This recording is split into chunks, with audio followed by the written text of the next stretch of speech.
मंडळी नमस्कार. आज म्हणजे या चॅनलमध्ये स्वागत कसं करावं हे मला कळत नाही. याचं कारण एक अतिशय मन विषण्ण करणारी अशी एक बातमी वाचण्यात आली. मुंबईला नुकताच अटल सेतू हा अतिशय उत्तम प्रकारचा समुद्रावरचा पूल बांधण्यात आलेला आहे. आपण सर्वांनी हे ऐकलं असेलच. त्याचे फोटोजसुद्धा आपण वृत्तपत्रातून अधिक माध्यमातून पाहिले असतील. साधारणपणे नवी मुंबईपासून मुंबईपर्यंत म्हणजे साधारणतः पनवेल चिर्ले या ठिकाणाहून शिवडीपर्यंत 20 मिनिटामध्ये ते अंतर आपण समुद्राच्या पाण्यावरून पार करतो. अतिशय उत्तम छान असा तो पूल बांधण्यात आलेला आहे. आणि त्यामुळे मुंबईला जे लोक आता येतात त्यांच्यामध्ये तो एक आकर्षणाचा सुद्धा एक विषय किंवा केंद्रबिंदू झालेला आहे की अटल सेतूवरून एकदा तरी जाऊन तो अटल सेतू पाहायचा. पण 2-3 दिवसापूर्वी काय घडलं की या अटल सेतूवर एक कार येऊन थांबली. त्या कारमधून एक व्यक्ती खाली उतरली आणि अगदी म्हणजे क्षणाचाही विलंब न होता त्या व्यक्तीनं तिथून समुद्रामध्ये उडी मारली आणि तिने आत्महत्या केली. अर्थात अटल सेतू या आपण कशासाठी अटल सेतू बांधलेला आहे? अटल सेतू हे अंतर कमी करण्यासाठी आपण बांधलेलं आहे. ते आयुष्याचं अंतर कमी करण्यासाठी नाही, ते रस्त्याचं अंतर कमी करण्यासाठी आणि आपण लवकरात लवकर मुंबईला पोचण्यासाठी. पण 2 घटना या अटल सेतूवर यावर्षी घडलेल्या आहेत. ही दुसरी घटना आहे. पहिली घटना जी घडली आहे ती फेब्रुवारीमध्ये झालेली आहे. एका महिला डॉक्टरने त्या ठिकाणी उडी मारली आणि आत्महत्या केली. यात दोष कुणाचा? आत्महत्या का करतात लोक? ही बातमी जी आहे तो ज्या व्यक्तीनं आत्महत्या केली ती व्यक्ती इंजिनियर होती. काही काळ तिनं कुवेतमध्ये इंजिनियर म्हणून काम केलेलं होतं. त्यानंतर ती भारतात आली होती. ज्या काही बातम्या येतात त्यातून थोडंसं आर्थिक दृष्ट्या अपयश आल्यामुळे नैराश्य आलं होतं असं म्हणतात. पण मला असं वाटतं की नैराश्य येतं आहे लोकांना. अनेक लोक असे आहेत. परवाच एक जागतिक आकडेवारी असं सांगते की माणसं एकटी होत चालली आहेत. एकाकीपणा ज्याला आपण म्हणतो तो वाढत चाललेला आहे. हा एकाकीपणा कमी झाला पाहिजे. मग ते त्यांचे काही प्रश्न असतील ते बोलून दाखवतील. या व्यक्तीनं श्रीनिवासन असं त्यांचं नाव होतं. त्यांनी जी आत्महत्या केली ती खरोखर मन विषण्ण करणारी आहे. त्यांनी असं का केलं असेल?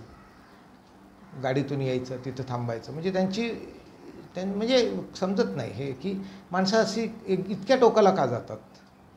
आणि सुशिक्षित आहेत, शिकलेले आहेत, बाहेर फिरून आलेले आहेत, घरी पत्नी आणि त्यांना अपत्यसुद्धा आहे. आणि हे सगळं असताना त्यांनी उडी मारून आपलं जीवन संपवलं. जेव्हा आपण माणूस म्हणून या सगळ्या गोष्टीचा विचार करतो ना तेव्हा मला असं वाटतं की सगळ्याच माणसांनी एकमेकाशी बोलणं वाढवलं पाहिजे. एकाकीपणा हा जगासमोरचा प्रश्न आहे की अनेक अहवाल असं सांगतात की एकाकीपणा हा प्रचंड वेगाने वाढतो आहे. माणसं ही स्वकेंद्रित झालेली आहेत आणि त्यातूनच मग काही गोष्टी घडतात. आता नैराश्य येतं, अपयश आलं की नैराश्य येतं, नैराश्य आलं की आणि त्यात तो माणूस जर एकटा असेल तर मग त्याला आत्महत्येचा करावी वाटते. काही लोक अध्यात्माकडेही जातात आणि मग त्या अध्यात्माच्या जोरावर ते आत्महत्या वगैरे करत नाहीत. ते नैराश्यातून बाहेर येतात. खरं हे असंच झालं पाहिजे. आयुष्य हे खूप मौल्यवान आहे. ते असं निश्चितच आत्महत्या करून घालवलं नाही पाहिजे. अर्थात आपण आत्महत्या केल्यानंतर बऱ्याचदा चर्चा होते. पण ज्या लोकांना नैराश्य आलेलं आहे त्यांनी मला असं वाटतं की एकतर डॉक्टरांकडे जावं, योग्य ते सल्ला घ्यावा आणि अनेक लोकांशी बोलावं. इवन आपणसुद्धा जी लोक आहोत आपणा सर्वांना ज्यांना नैराश्य नाही त्यांनीसुद्धा सगळ्यांशी बोललं पाहिजे. असे नैराश्यग्रस्त लोक जर आपल्या आजूबाजूला कोणी असतील तर त्यांच्यासाठी थोडा वेळ दिला पाहिजे आणि त्यांना त्यांच्या मनात जे काही विचार चाललेले आहेत त्याच्यापासून परावृत्त केलं पाहिजे. ही घटना खूप मनाला अशी वेदना देऊन गेली. कारण आत्महत्या हा काही पर्याय नाही आणि हे काही कुठल्या प्रश्नावरचं उत्तर नाही आहे. पण एकदा आत्महत्या केल्यानंतर आपण हे कुणाला सांगणार आहोत? त्यामुळे ती वेळ आधीच होती. त्यामुळं अशा व्यक्ती जिथे आहेत त्यांच्या आजूबाजूचे, त्यांचे मित्रपरिवार, त्यांचे नातेवाईक यांनी या लोकांना जास्तीत जास्त वेळ दिला पाहिजे. कारण परवा ज्यांनी आत्महत्या केली ते अभियंते त्यांनी यापूर्वीसुद्धा एकदा आत्महत्येचा प्रयत्न केला होता. कोणतं तरी औषध वगैरे असं विषारी खाऊन. तर हे म्हणजे यापूर्वी घडलेलं आहे, म्हणजे ते तसे पुन्हा वागू शकतात अशी एक शक्यता पण होती. आणि त्यामुळे मला असं वाटतं की आजूबाजूच्यांची जबाबदारी पण जास्त आहे. आणि अटल सेतू हा अतिशय उत्तम प्रोजेक्ट आहे.